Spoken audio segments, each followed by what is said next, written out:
Good morrow, scholars. Welcome back to Blood of the Dead. I recorded this a day early because I have things to do Tuesday morning,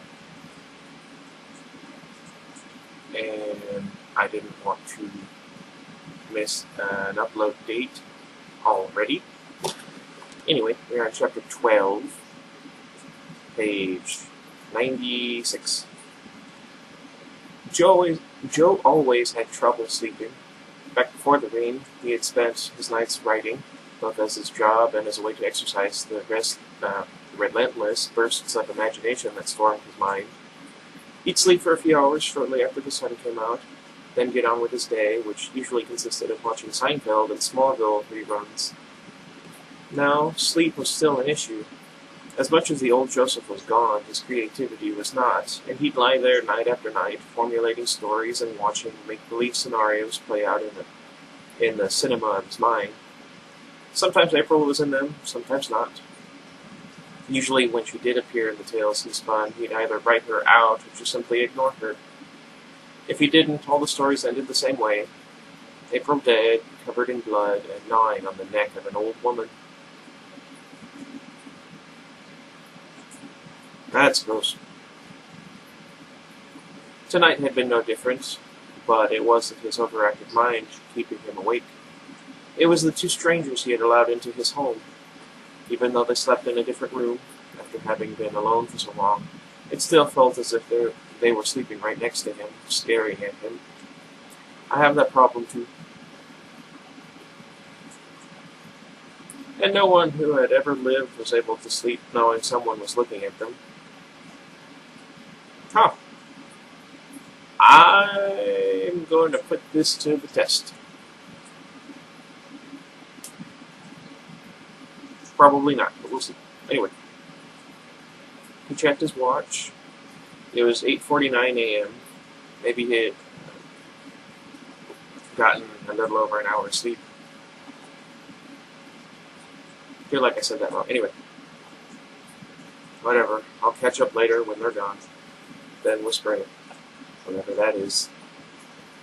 Not long after, the door to the bedroom at the end of the hallway opened, and Billy came out. Joe immediately sat up on the couch, knowing he'd feel too vulnerable if she walked in on him pretending to be asleep. Besides, he didn't trust her.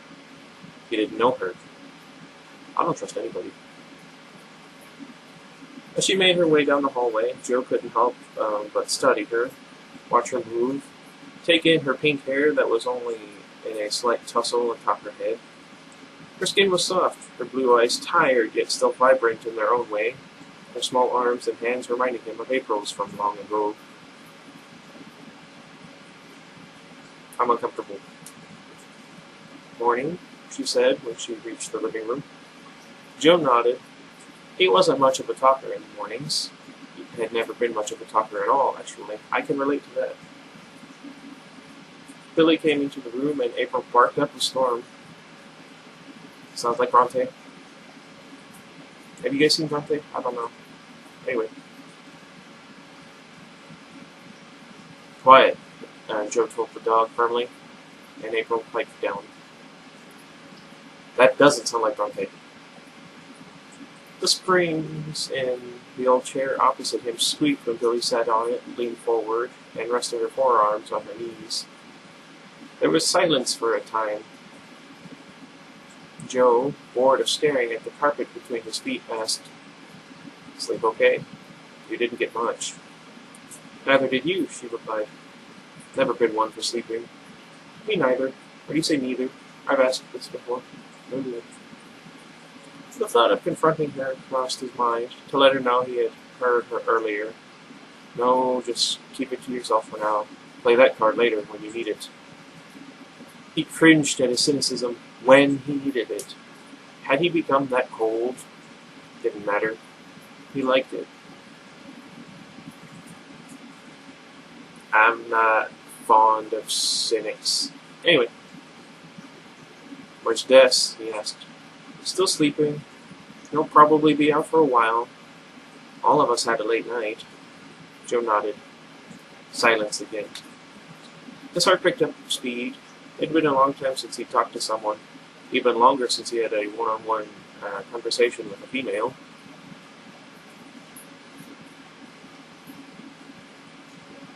You don't, she started. He arched an eyebrow. You don't have anything to eat around here, do you? Joe shook his head. Not much. Running low. Haven't been able to hunt around for things. She leaned back and folded her hands and placed them on her lap. He stood. I'll see if I can find you something. He went to the kitchen and opened up the cupboards one at a time, checking to see what was left. There were a few packets of dried noodles, a couple cans of beans, one can of fruit, one of kernel corn. I would probably eat the corn and some noodles. I remember when I was a kid, I wasn't really patient, so I would just eat them raw, the ramen noodles. I'm not sure why. He cleared his throat so he could raise his voice and call into the next room. Do you want some? Billy was already beside him. He hadn't seen her approach. Uh-oh. He lowered his voice. Do you want some peaches? I love peaches. He showed her the can. She looked at it, examined it. Yeah, these would be fine. The spoon's over there. I use a fork. Stab the peaches and then eat them, and then I'll drink the syrup out of the can. He said, nodding to the drawer behind them. Can openers in the one beside it. Thanks. She went to the first drawer, got a spoon, then went to the other one, and got the can opener. She placed the can on the countertop and affixed the opener to the lid. As she turned it and the lid peeled back, she asked, You don't mind? It's your last one. That's fine. Besides, peaches are more breakfasty than beans. She chuckled. Suppose so. Something they never prepare you for, huh? What's that? The movies. The end of the world ones. Everyone lives on canned foods, but they never show how much it really sucks. I guess not. I just wish... What? He closed the cupboard door. I just wish we weren't here, you know? I mean, I'm thankful that I've gotten by, don't get me wrong. I'll probably make him do a lot better than most, but after a while, it's draining. I'm getting sick of the food, sick of watching my back, sick of living alone, sick of life, actually. She pulled the lid off and put it on the counter beside the can. She picked up the can and spoon and leaned against the counter and picked at the peaches. Her eyes never left the fruit. Sorry, just tired and grumpy, was all. He nodded, relating to everything she said. There's only so much fried beans a person could take before they just simply stop eating. I don't like beans. What would I eat instead, I wonder? Ooh, here's a fun little idea. I did a few videos back in the day about zombie preparedness. I called it Zombie Survival Week.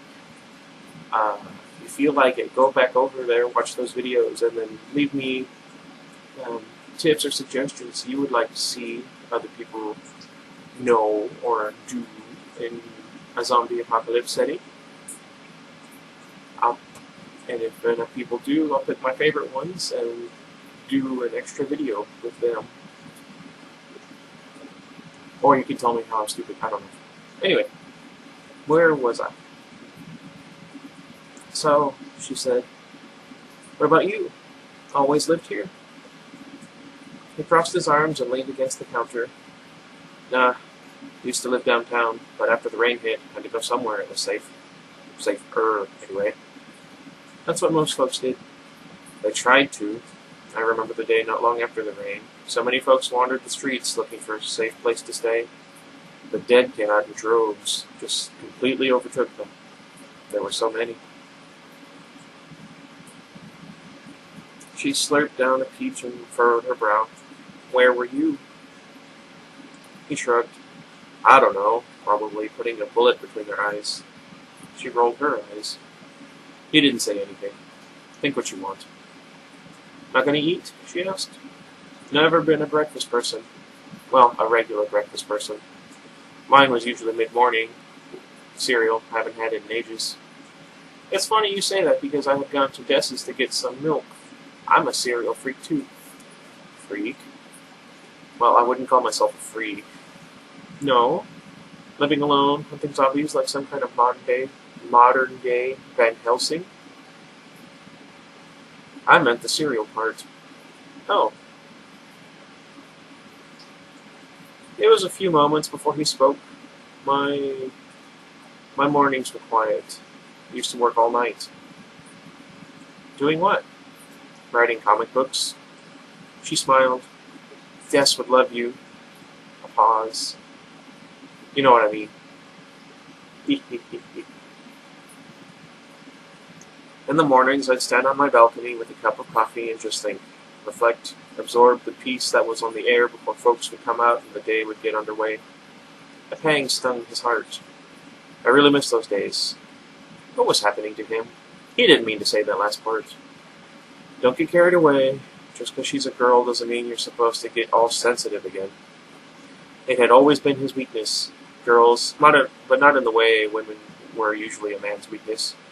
Back in the day, he used to be the one who'd listen to a girl as she went on and on about how much she hated being with her boyfriend, or how she so badly wished she could find somebody like Joe, one who actually cared about her.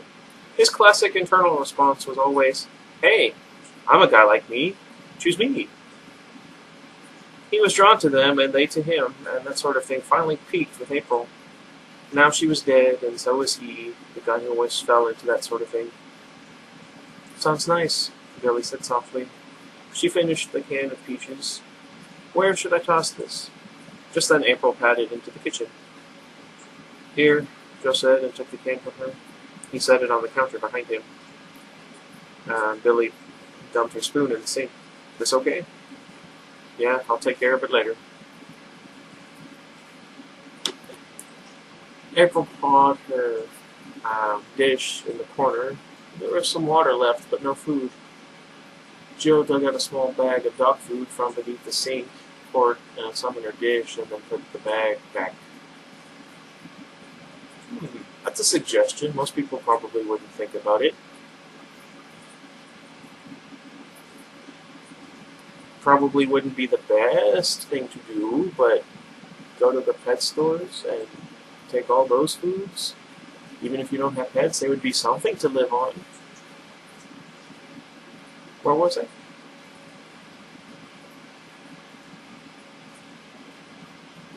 I think food beneath the sink, poured some, and then put the bag back. Crunching filled the air as April went to town. At least she's not complaining about the same old, Billy said. Not her, and I'm sure she wouldn't object to a lifetime of canned beans. Why was he making a joke? Billy grinned, and her smile for a second made him remember the joy he felt when he saw April smile for that first time, her squinty eyes and teeth. The explosive pop of glass shattering came from outside. Joe went to the window in the front room and peered out onto the street below. It was covered in the undead. Uh-oh. Chapter 13.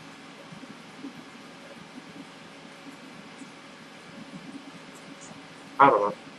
Des Nottingham stood at the bottom of a gold-plated railing, his hand resting on the large golden ball on top of a thick golden post. He'd never been in such ornate ballroom before. Never been in a ballroom at all. But this was the perfect place to be with Billy. She deserved it. I think it's safe to assume he's just dreaming. Anyway, he'd been waiting at the bottom of the long flight of red-carpeted stairs for several minutes, his heart beating anxiously. He ran a hand over his slicked-back hair, then checked his black tux one more time for any lint. A small speck of white fuzz dotted his lapel. What? He pinched it and pulled it off. The leather of his highly polished black dress shoes squeaked as he adjusted his stance. Just look casual, don't want to make her think you're too excited. But he was excited. Who wouldn't be? A huge fancy room all to themselves, a romantic melody being played by the small quartet of musicians off in the corner, the stars sparkling in through the enormous window spanning the entire width of the second level at the top of the stairs. That does sound nice. What was it? Though he had only thought of it as thought it kind of strange, he dismissed the fact he couldn't see where the second level led to on either side, the hallway just melting away into shadow. Then she appeared. Des straightened and took his hand off the post. He folded his hands in front of his thighs. Her eyes never left his as she passed along the baluster, her gentle smile conveying she was looking forward to this as much as he was. She paused a moment at the top of the stairs. A large smile beyond his control forced his cheeks into his eyes. Her hair was pulled up and back and sat like a rose on her head, a lily pinned up against the left side. He had never known her to wear makeup before, but the way her lips shone with juicy redness and the way the green mascara accented her blue eyes, he couldn't help himself but fall for her harder. Uh-oh. Lily glided down the stairs like an angel floating down from above. Her cream-colored dress, sorry about that, seeming to glow even as the skirt swished from side to side. It didn't appear her bright white shoes even touched the steps as she descended. When she reached the bottom step, he held out his hand and led her down to the golden lacquered floor. That sounds interesting. She greeted him with a gentle smile and allowed him a moment to take in this little piece of heaven that had come down to him.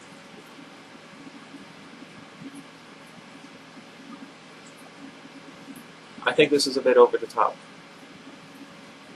They're playing our song, he said. I hope they would, she replied. Just took a step back, bowed. Billy curtsied. I need to practice my curtsy. Their bodies magnetically drew to each other's, and a shudder of electricity shot through him the moment her body fell into his. Gently he took up her hand and placed his other on her waist. Not once did she try to adjust herself or take control. She was all his. That way? Don't let me forget I need to feed the turtles. What was it? Ready? He said softly. Always. Sorry, I can't help it. With a pull to his left, he spun them around on their feet, left the floor floating on the air. That was this perfect moment between them. A moment made of dreams. Eyes locked on hers, he couldn't believe this was happening, yet at the same time it all felt natural, as if they'd done this 1,000 times before. The chandelier above twinkled, and the light of its bulbs glowed brighter each time they passed under it. They moved to the music, Billy giggling every now and then, Des joining in her joy. When the music slowed, then ended, they floated down to the ballroom floor, both slightly out of breath. Thank you, she said. My pleasure. What? I've always wanted you. You know that? Hearing those words made his heart dance. Maybe. I should have acted sooner.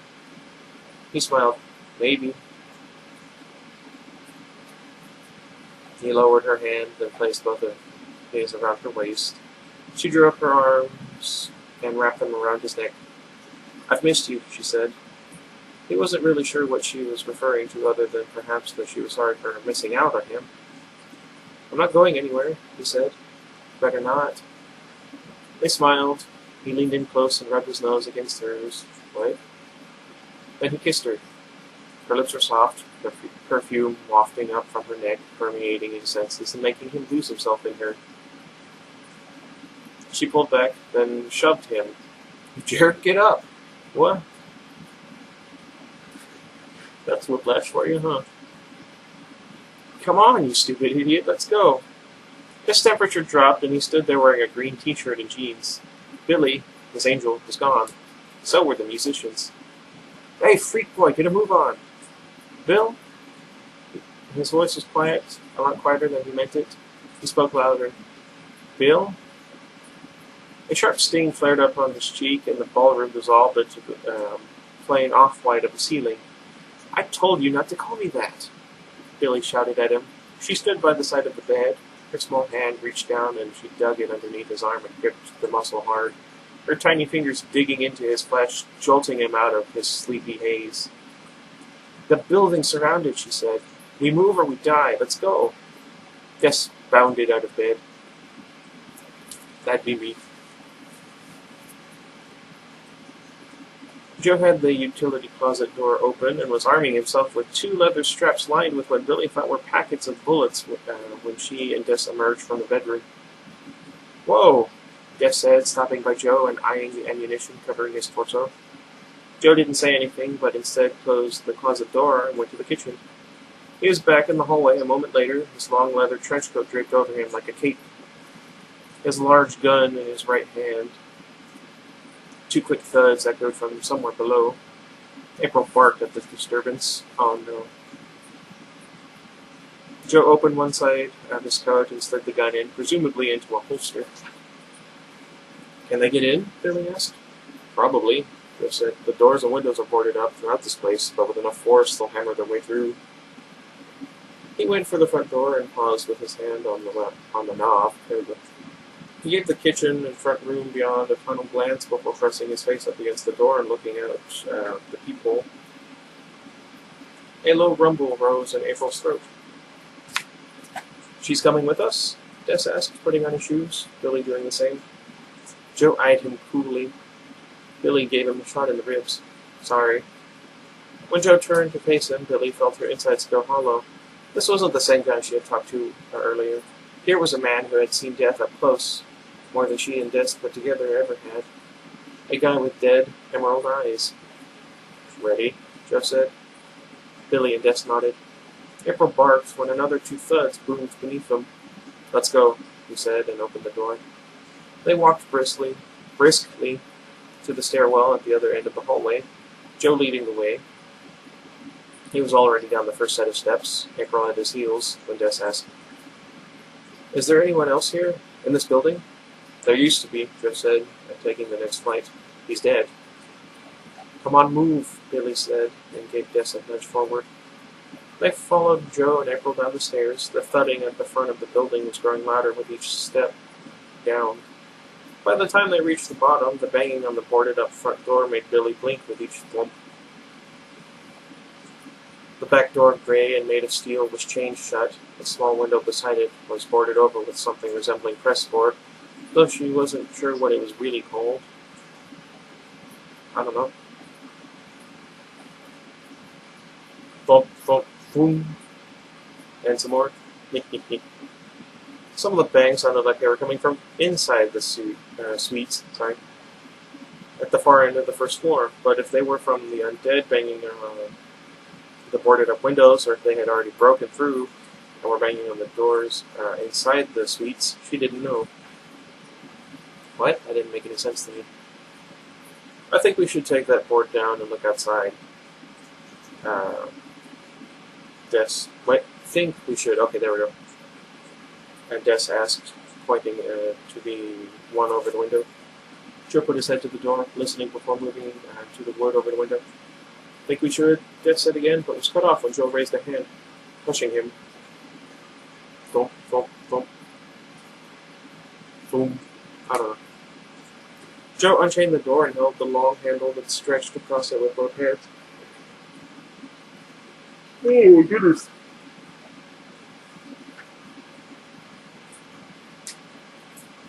Where was it? "April," he said. The dog came up beside him. "Someone there?" April stared at the door long and hard, then shifted her gaze toward him. "Anyone?" She didn't give any sign that someone was waiting for them on the other side. Thump, thump, thwack. All turned their eyes toward the boards covering the front door on the other end of the hallway. The black crack zigzagged up its flank. "Okay, that's good, let's go," Des said. "Billy," Joe said, his voice stark, commanding. She couldn't help but step up to him. "Open the door when I say, then hold it open for Des and April and I to come out. Then when I say, come out and join us. Good?" "Okay." I missed the word "yeah." "Sorry," he said, and pulled out his gun. He cocked the hammer. Des, I want you right behind me, keeping an eye out, looking back this way. To April, want to go outside? April's tail wagged side to side in a blur. Joe kept his eyes fixed on the door. Okay, Billy, now. She opened the door. Thwack, thwack, thwack. The droning growls and grunts of the dead filled the air as several of them tried to pile through the hole in the board at the front all at once. One got through, but was shoved over by its comrades and fell face forward so that its body was half in, half out of the building. Their mouths were wide open, and it sounded as if they were barking like rabid dogs, eager to take a chunk out of a person. Joe quickly stepped out into an empty parking lot. April padded a few feet behind him. The look on Tessa's face told Billy the coast was clear. Billy? Joe said. She came out and closed the door behind her, muffling the shrieks and growls of the undead coming into the building. They'll be here any second. The three ran the length of the parking lot to the back alley. April stopped where the lot met the road, and the hairs on the back of her neck shot upward. Barking, she turned to face Joe, then turned her head side to side as if she didn't know what to do. Joe was beside her in no time. Billy tugged on the back of Tessa's shirt as he ran past her. Hey, he said. Hang on a sec, she said. Joe turned around. We're in big trouble. Okay, I've only got a little bit left. The zombies coated the alleyway both up and down, legions of them filling the alley like blood in an artery. Joe never expected so many to come to the Haven. He, like everyone else, thought they either didn't know about it or were satisfied with what they had everywhere else in the city. April barked and barked, but soon the groans from the undead hordes forced her snapping to a whimper. It's okay, April, he said, but it wasn't okay, at least not in the way he would like. Before, it was just himself he had to look after. April always stayed home and only went out to do her business. Now it was him, April, and two others. Billy and Des had done all right holding their own against the creatures, but eventually they needed him to save them. April never fought off a zombie before.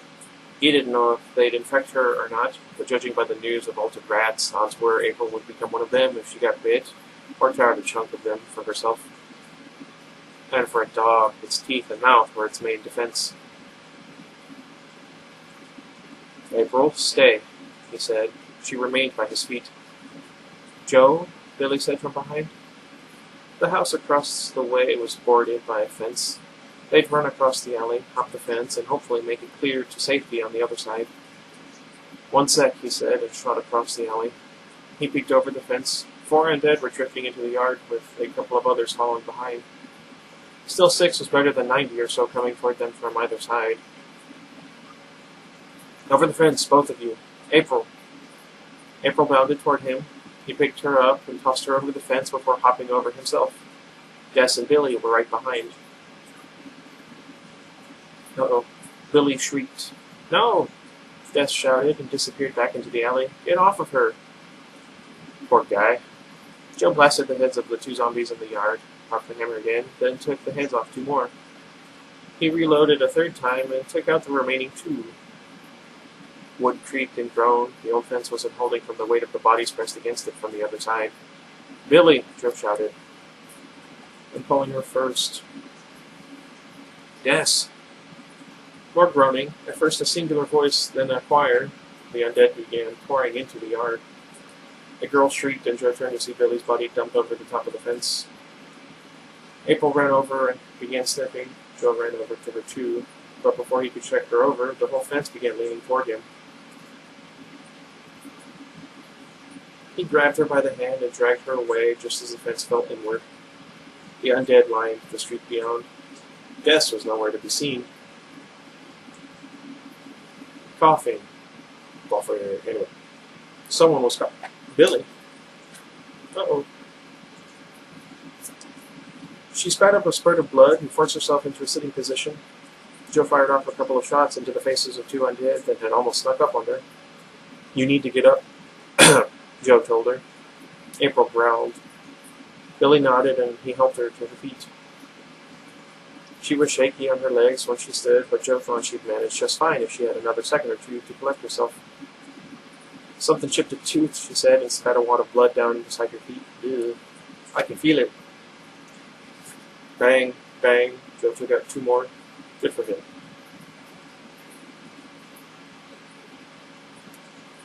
They were surrounded, the undead coming in from the front and the back.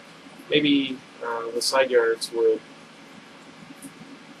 A zombie fell over the top of the fence from the yard to the right.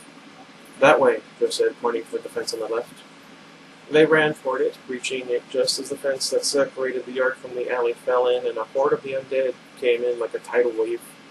The others that came from the front end of the house were upon them.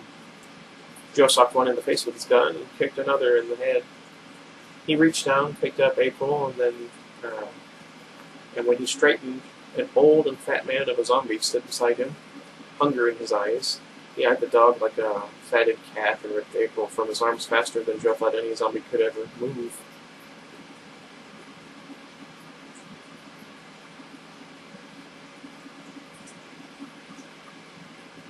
As Joe reached for the dog, the Fork River man plowed his face into April's gut and jerked his head back, taking a huge chunk of fur-covered flesh with it. April! Joe screamed and sent 2 bullets into the man's face. See, okay, I mentioned this way back, I think, when he first showed up. And it's kind of a problem I have with The Walking Dead, is people are dying from injuries that are, well, not injuries, but, attacks that are really stupid when you think about it. Anyway, the dude dropped the dog, then fell to his knees. Joe sent a steel-toed boot into the side of the man's head and kicked off the top portion of his already bullet-cracked skull, sending bone and brain matter flying into the air. April's body lay there, her chest rising up slowly up and down, her dark eyes staring forward, her gaze wet and lost. "Joe!" Billy shouted. Heartbreaking, tears pricking the corners of his eyes. Joe popped the hammer and fired off as many shots as he could until the X09 clicked and clicked, and there was nothing left. Growling, he turned to Billy. "What?" But Billy was gone. I feel like he should have put her out of her misery rather than just... Never mind. Anyway, now I'm sad. What time is it? Yeah, I kind of figured. Okay. So I'll upload this one tomorrow. For you guys it would be today, but for me it's not today. Today is yesterday for you. That I recorded this. I'm confused. I don't know what I'm saying. Anyway. Let me know if you agree with me about what I said just now, and we'll go from there. Anyway, until next time. Goodbye, everybody.